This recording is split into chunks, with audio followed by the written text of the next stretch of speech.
আসসালামু আলাইকুম। আমি হোমমেকার মুন্না ব্লগসের মুন্নি। আজও হাজির হয়ে গেলাম নতুন আরেকটা ভিডিও নিয়ে। আশা করছি কাছে দূরের দেশ বিদেশ যে যেখান থেকে আমার এই ভিডিও দেখছেন বা দেখবেন সবাই ভালো আছেন। আমরা আলহামদুলিল্লাহ ভালো আছি। আজকের ভিডিওটা শুরু করেছি আমি বাজার গোছানো দিয়ে। তো আমি গত ভিডিওতে আপনাদেরকে বলেছিলাম, আমার ভিডিওতে যারা দেখেছেন তারা তো জেনেছেন যে বৃহস্পতিবারে মাছ মাংসের বাজারটাও এনেছিল। তো সেটাই গুছিয়ে নিচ্ছি। তো কিছু কেটে এনেছে আর কিছু কেটে আনেনি, অর্থাৎ কই মাছটা কেটে আনে নেয় আর কি। তো আমি বাসায় সেটা কেটে নেব, আর সেটা যে আমাকে কী ধরনের একটা নাজেহাল অবস্থায় ফেলেছে সেটাও আপনাদের সাথে শেয়ার করব, অর্থাৎ দেখতে পাবেন ভিডিওতে। তো এদিকে রুই মাছ এনেছিল, রুই মাছটা অবশ্য কেটেই এনেছে। তারপর একটা মিডল কার্প, যেটা ওই যে কার্প মাছেই যেটা হলুদ কালারের হয়ে থাকে আর কি, ওই মাছটা এনেছিল। তো সেইটা কেটে এনেছে। আর হচ্ছে গিয়ে মুরগিটা ছিলে এনেছিল, আর মুরগি কেবল মোটুগুলোই এনেছিল, পাতলু আর আনে নাই। পাতলু ঘরে আছে, অর্থাৎ সোনালি মুরগিটা আনে নাই আর কি, ব্রয়লার মুরগি এনেছে। তো সেটা চামড়া ছিলে নিয়ে আসছে জবাই করে। আর কই মাছগুলো তো দেখতেই পাচ্ছেন কি অবস্থা করতেছে। তো এদেরকে আমি একটু লবণ দিয়ে মারার চেষ্টা করতেছিলাম, কিন্তু এদের লবণ দিয়েও মারা যাচ্ছে না। ওই যে কই মাছের প্রাণ বলে কথা আর কি, যেমন বলে না কই মাছের প্রাণ, ঠিক কই মাছের প্রাণ। তো তাই তারা আসলে মরে নাই। তো আমি তারপরেও লবণ দিয়ে আমি একটু ঢাকনা দিয়ে ঢেকে রেখে দিয়েছিলাম। তো তাদের লাফালাফিতে তো আমি অতিষ্ঠই হয়ে গিয়েছিলাম। তো এই ফাঁকে তারা লাফালাফি করতে থাকুক, আমি আমার কাজগুলো করতে থাকি। তো মুরগিগুলো আমি একটু ধুয়ে নেব কাটার আগে, কারণ অনেকটাই রক্ত, তার জন্য। তারপর হচ্ছে গিয়ে রুই মাছ বা আর মিডল কার্প মাছ, যেই মাছগুলো কেটে এনেছে সেগুলোর মধ্যে প্রচুর রক্ত। তো সেগুলো আমি ধুয়ে নেব আগে সিঙ্কে, তারপরে সেগুলো কেটে নেব। আর কই মাছটা তো বেশি কাটতে হবে। আর এদিকে দেখেন ফ্লোরের অবস্থা, আর এগুলো মুছে তারপরে আমি বাকি কাজটা করে নিচ্ছি।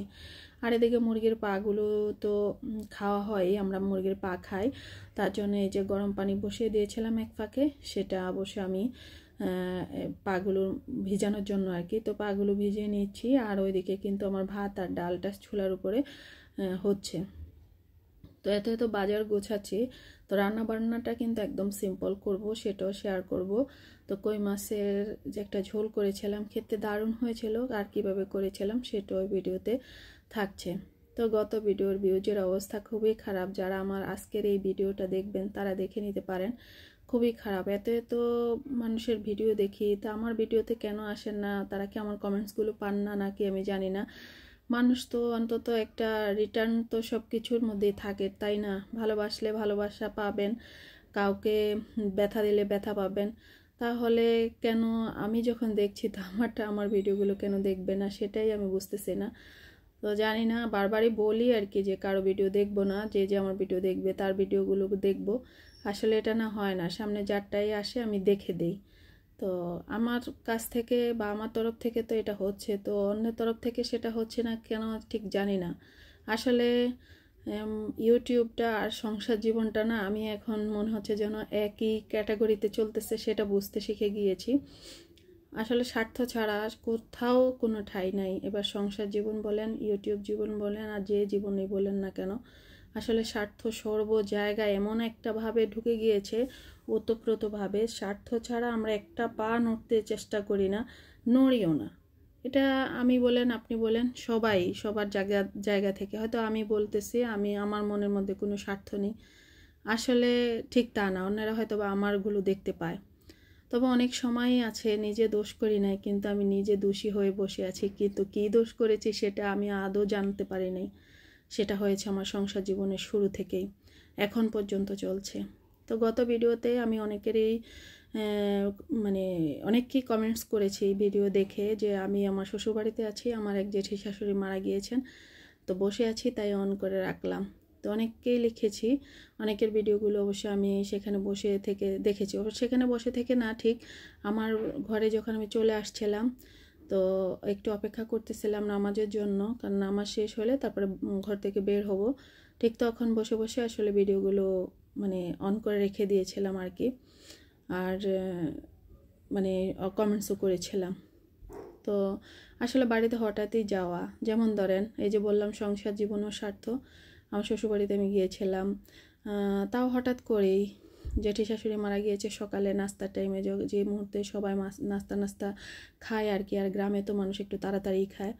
তো ওই মুহূর্তে আমার জেঠি শাশুড়ি মারা গিয়েছে, সবাই জানে, আমার ননদরা জানে, অন্যান্য সবাই জানে। কিন্তু বিশ্বাস করেন, আমার শ্বশুরবাড়ি থেকে আমি যেখানে থাকি মাত্র সিএনজি ভাড়া 30 টাকা, তো কত কাছে না, কিন্তু আমি জানতে পারি নাই। আমি যখন 3:05 বাজে তখন খান সাহেবের কাছে তার বড় ভাই ফোন দিয়েছিল যে উনি জানে কি না যে বাড়িতে ওনার জেঠি মারা গিয়েছেন। তো তখন যখন উনি ফোন দিয়েছেন, ভেবেছিলাম হয়তো বাড়িতে কোনো কাজ আছে, তার জন্য যাওয়ার জন্য ফোন দিয়েছিল। তো আমি যখন দেখলাম যে উনি বলতেছে ইন্নালিল্লাহ, তখনই দাঁড়িয়ে গেলাম যে কেন ইন্নালিল্লাহ বলতেছে, নিশ্চয়ই কোনো দুর্ঘটনা। তো পরে শুনলাম আর কি, তো খুব কষ্ট পেয়েছি। বাড়িতে গিয়ে দেখি, ভেবেছিলাম আমার ননদও আসে না, বাড়ির পাশে যে ননদটা হয়তো সেও জানে না, আমি যেমন জানি না, এটাই ভেবেছিলাম। গিয়ে দেখি সেও সেই বাড়িতে, সেও আমাকে তো একটু ফোন দিতে পারতো না, যে তাকে আমাকে না বা ফোন দিল, ওর ভাইকে তো দিতে পারতো, কারণ জানা যায় তো উনি শরিক হবেন। তো যাই হোক, এই দেখেন কেউ কারো খোঁজ খবর তো নিচ্ছেই না সাধারণভাবে। যেমন আমি অনেককে আগে ফোন দিতাম, আমার জায়েদেরকে ফোন দিতাম, ওনারা এমন একটা ব্যস্ততা ভান করতো, যেমন আমি টাকা খরচ করে ফোন দিচ্ছি ওনাদের ফোনে, আমি কোনো মেসেঞ্জার বা ইমোতে ফোন দিতাম না, আমি সরাসরি ফোনেই ফোন দিতাম। কিন্তু ওনারা রাখি বলে রেখে দিতেন, হয়তো আমি কেন ফোন দিয়েছি সেটাও জানতে চাইতেন না। তারপর থেকে আমি তাদেরকে ফোন দেওয়া বন্ধ করে দিলাম। কিন্তু এখন হয়তো বা ওনারা বলবে যে আমি ফোন দেই নাই, তার জন্য ওনারা ফোন দেন না, কিন্তু এটা তো অন্য কোনো বিষয় না। হয়তো বা যদি কোনো বিয়ে শাদীর ব্যাপার হতো বা কোনো ভালো কোনো কিছু হতো, তাহলে হয়তো বা ঠিক আছে, সেটা নিয়ে অভিমান করা যেতেই পারতো, কিন্তু এটা তো একটা মৃত্যুর সংবাদ, দুঃসংবাদ। তো এই খবরটা কেন জানাচ্ছে না আমি ঠিক জানি না। তো যাই হোক, আল্লাহ আমাদের সবাইকে হেদায়েত নসিব করুক। ওই যে বললাম, অনেকভাবেই আমি দোষারোপ, কিন্তু আমি কোন দোষে দোষারোপ হয়েছি বা কোন দোষে দোষী হয়েছি আজও আমি সেটা জানি না। তো মাঝে মাঝে খুব কষ্ট হয়। তো খান সাহেবকে বললাম যে আমি কি খুব খারাপ, নাহলে কেন আমাকে ফোন দিল না?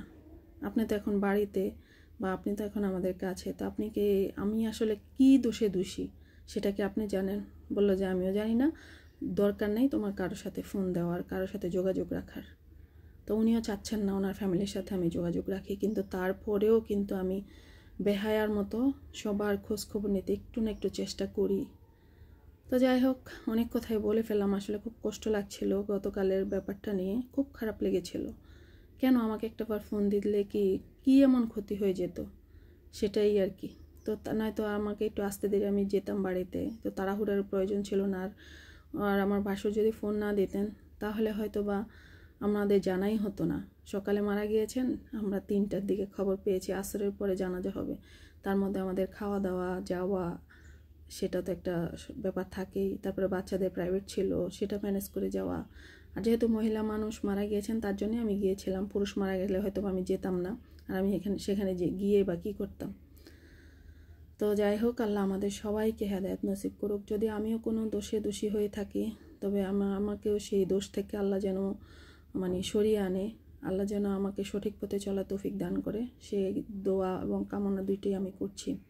তো এদিকে দেখেন, আমি অনেক কথাই বলে ফেলেছি, বাজার টাজার সব গুছিয়ে ফেলেছি, ডালে ফোড়ন টোড়ন দিয়ে দিলাম। তো তারপরে আমি কিন্তু ওই যে কই মাছ রান্না করে নেব। তো খান সাহেব বললে একটু আলু দেওয়ার জন্য, তো আলু দিয়ে টমেটো দিয়ে একটু ঝোল করব। সামান্য আলু দিয়েছি, নতুন আলু, মনে হয় 2টা না 3টা আলু দিয়েছিলাম, একটু পাতলা পাতলা করে কেটে। তো মাছগুলো ভেজে নিচ্ছি, আর একটু যেগুলো সমান সাইজের আর কি, একটু ছোট, সেইগুলোই কিন্তু ভেজে নিচ্ছিলাম, আস্তে আস্তে রেখে দিয়েছিলাম। আর খেতে কিন্তু দারুণ হয়েছিল, হয়তো তাজা মাছ বলেই এমনটা হয়েছিল, যদিও এগুলো চাষের কই মাছ, কিন্তু তারপরও খেতে কিন্তু ভালোই লেগেছে। আর কই মাছ আমার খুব পছন্দের একটা মাছ। অনেকে বলবেন এটার মধ্যে কাটা ছাড়া আর কি আছে, কিন্তু তারপরও আমার কাছে খুব ভালো লাগে। আর এই যে কই মাছের মাথাটা, এই মাছগুলো তো চাষেরগুলো তো মাথাটা একটু নরম থাকে, কিন্তু যেগুলো পুকুরে থাকে আর কি, এমনিতেই হয়ে যায় প্রাকৃতিকভাবে, সেগুলোর মাথা কিন্তু খুব শক্ত হয়। ওই কই মাছের মাথাগুলো আমার খেতে খুব ভালো লাগতো, আমি খেতাম। তো এই যে দেখেন মাছগুলো ভাজা হয়ে গেল। তারপর আমি এই যে আলুটাও হালকা একটু ভেজে নিচ্ছি। আর নতুন আলু আমার কাছে কেন যেন মনে হচ্ছে যেন টেস্ট পাই না আমি নতুন আলুর মধ্যে। আর আমার ছেলেটাও নতুন আলু খায় না, ও বলে কি মূলার আর নাকি নতুন আলুর মধ্যে কোনো তফাৎ নেই, ও তরকারিতে দিলে আলুটা খেতে চায় না। আর যদি একটু ভেজে টেজে দিই তাহলে হয়তো একটু খায়, নয়তো খেতেই চায় না। তো আমি কিন্তু সয়াবিন তেল দিয়ে ওই দিন রান্না করেছিলাম। সরিষার তেল এনেছিল কিন্তু ওই যে খুলি নাই গ্যালনটা, তার জন্য আসলে রান্না করা হয় না। তো সয়াবিন তেলটা যেহেতু ছিল কাছাকাছি, তাই সয়াবিন তেল দিয়ে রান্না করে নিচ্ছিলাম। তো পেঁয়াজ কাঁচামরিচ দিয়ে ভেজে নিচ্ছিলাম তেলের মধ্যে। তারপরে রসুন পেস্ট, জিরা, ধনিয়া, হলুদ, মরিচ, লবণ দিয়ে টমেটো দিয়ে এই যে একটু পানি দিয়ে আমি কষিয়ে নেব। তারপরে বাকি রান্নাটা করে নেব। আর এইভাবে সবাই রান্না করতে পারেন। আর এই আলু টমেটোর ঝোলটা কিন্তু খেতে শীতের দিনে খুব ভালো লাগে। আর সাথে যদি ধনিয়া পাতা থাকে তাহলে তার কোনো কথাই নেই।